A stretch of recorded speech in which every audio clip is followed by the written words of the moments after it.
Африканската свинска чума е една од најфаталните заболувања кај свињите.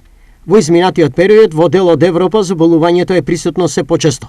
За среќа, засега не е евидентирана во Македонија. По што се карактеризира африканската свинска чума? Ова болест карактеристична е тоа што има голема температура, некаде до 42 степени, значи самата свиња не јаде.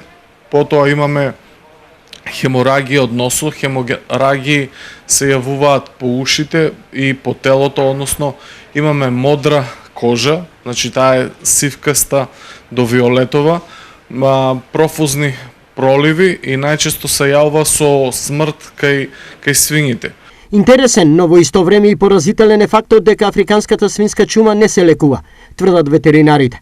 Најчест причинител за појава и ширење на болеста е посебниот вид на крлеш, но и недоволното ниво на одржување на хигиена во просторот каде се одгледуваат домашните свињи. Храната е главниот преносител на вирусот од болно на здраво животно.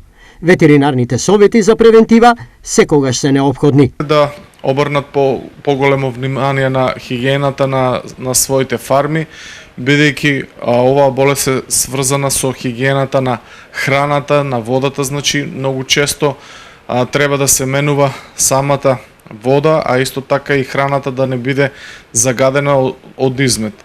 Африканската свинска чума еднакво ги напаѓа домашните и дивите свињи. Мощна, лесно е пренослива и предизвикува големи економски штети.